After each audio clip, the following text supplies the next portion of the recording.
What up, mofos? Alright, I'm gonna go over some slightly more advanced theories of the Frisbee.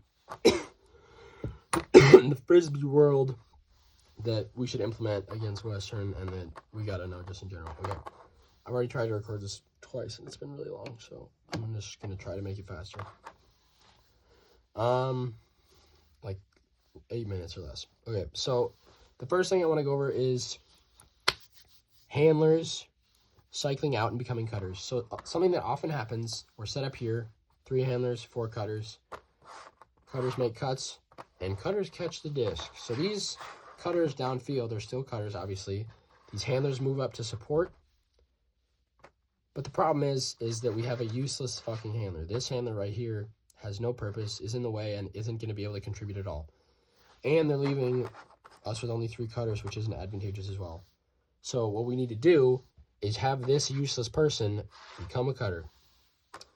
Now, this person with the disc, this cutter who's holding the disc, is essentially a handler because they have to throw the disc and interact with the handlers. So just like any other person with the disc, they're going to look up field for 3 or 4 seconds, yada, yada, whatever. And they're either going to throw it to another cutter. Let's say they throw it to this cutter right here. They have the disc. Now, what they're going to do is fuck off because they're not a handler and they don't want to be doing handler shit. Now, it's the same shit, but with these people. So they're going to look up field, try to throw it to somebody for yards, 3 or 4 seconds. If they can't do it, what they're going to then do is throw it to a handler. They're either going to, do that thing or do a dump. Let's say they do a dump. In that case, they fuck off and the handlers return to business. So if a handler ever has the disc, all 3 handlers can come back and be handlers. But remember, like, talk. Like, talk about who's next.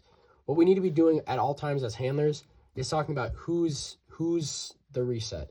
So if the disc is here on the sideline and the 2 handlers over here, we need to be saying, like, I'm the reset. So this person can just back up and let me do my thing. Whatever. Maybe I strike, don't get it. Then you can say, hey, I'm in, whatever. But let's say that we have a cutter with the disc. We have a useless handler. Take it out. Now, the other option is we can just keep making throws. This person gets out until this handler catches the disc. And then they get the disc.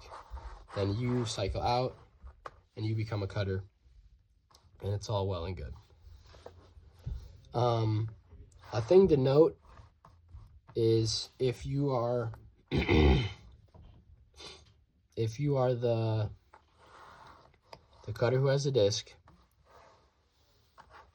this person clears out, they're useless, and you make a completion to somebody downfield, or you throw it to a cutter, or you throw it to a handler. Either way, you throw the disc. When you clear out, so this person wants to come back and be a handler. When you clear out, you need to clear out to the outsides. Whichever outside is more inviting and more open, you don't want to just clear right to the middle because these cutters are already set up and doing their thing, so you just want to clear out to the outside. The big takeaway from that is just there always needs to be 3 people and no more in the back. And if you are that handler, like let's say they catch right here, bang, bang, bang, like this on the outside, which is different than what we did before. But pretty obviously, this is the useless handler. So they clear out to the outside. Like, they don't want to just, like, jump right in the fray of things and start cutting. Like, you are just getting into the game, dog. You are not supposed to be the hero. Go there, whatever. If you have questions about this, I can also do a more detailed video. But I'm trying to make this shit short because it was not short before. The second thing is vert. I want to talk about vert. So we're only doing vert in the end zone. And we have a pretty good hang. Let's say this person has a disc. It's a forehand force. That was what we were doing before also. So this is the handler with the disc on their forehand side. Hold it right there. We're going to set up just a little bit on the break side. And what we've been practicing is this motion. Cutting there, whatever. Clearing around back, whatever. The thing that I need us to understand is that end zones are handler driven. So it is not going to be us doing this for 10 stalls. And the second thing is that we're going to have 5 instead of 4. So this first cutter is actually going to be the third handler, or, you know, whatever handler. So there's going to be 2 handlers, and then the third handler is going to be the first cutter. So let's say we have the disc right in the middle of the field. Nice, nice. This handler is going to set up on the open side, and then we're going to make this the first cut. Bang, there, not open. Bang, there, not open. Cuts there. Now, at this point, what the cutter should do is not continue to do the flow. Because at this point, it's already like stall 4 or 5. They've had to do a full cut and clear all the way out. It's like stall 5, let's say. At that point, we want to throw to the handlers. We want this person to try to throw it to this person. And if we just keep fucking doing this, then the handlers and this person are going to collide. So once it's like stall 5, stop moving, because you're going to get in the way of the handlers, and you're going to, I don't know, it's not going to work out.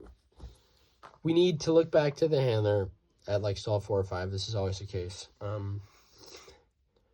So what you should do in this scenario is you should stay here and be ready to receive the disc if we get it on the break side. So like, let's say this person makes their cut, and this person should make their cut, because if we can score in the first 2 seconds of the stall, then that's good. We might as well. Like, let's say this person has a shitty mark. You cut there, whatever, cut there, and then this person can just shoot and score. If we can do that, we want to do that. So for the first 2 seconds, we're going to dedicate it to that. Doesn't work out. Now, this person wants to throw it to this handler. They can either cut here, catch it, or they can catch this. A big dump. So ideally, like I've said before, we don't want to just dump it right here, because this is the spot where nobody is being defended. So when I'm making this cut, I got my eyes on this spot over here. I've got my eyes right here. So I'm going to run here, catch it here, and now hear this. This is important. I want to set this precedent now. All of these people theoretically are going to be open in like a standard defense. I want this furthest back person to score. Whoever it is, if it's a handler, if it's a cutter, it doesn't fucking matter. This person in the back, the farthest back person, this is the back of the end zone, this person is going to go. Because all of y'all theoretically are going to be equally open, so you're all going to be able to make this catch into this open area. But if this person does it, they might catch it there and not even score, despite the fact that it's a free fucking pass. So I want this furthest back person to be the one to cut. We need to do a good job of not freaking out if the handler cuts here, catches it open, and us all fucking swarming over there. We need to be disciplined and all be on the same page that this person is the one who's going to cut and hopefully score. How long is this? 8 minutes. Fuck. Okay. The other thing that's going to happen is we're not going to get the break yards. We're just going to push it up the 4 side. So now this person has a disc, and a lot of people's instinct is going to say, hey, we just got those yards. Let me cut right here and score. That's not going to fucking work.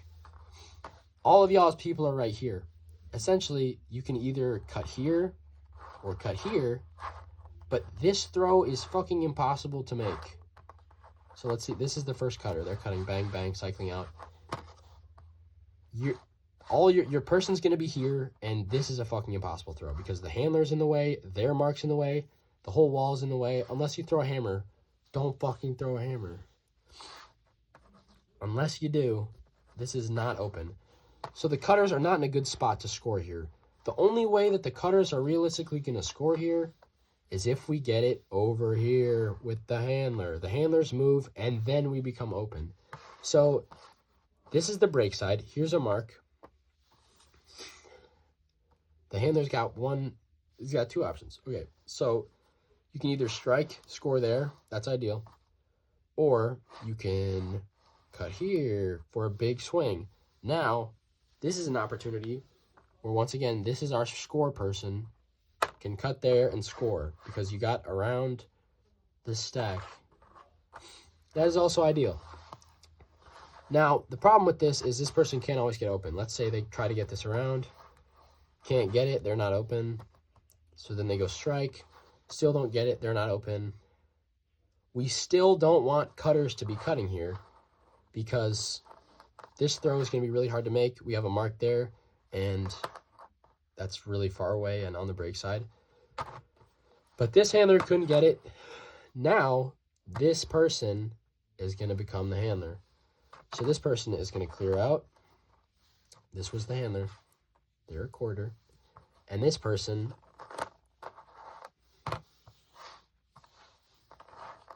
now becomes a handler.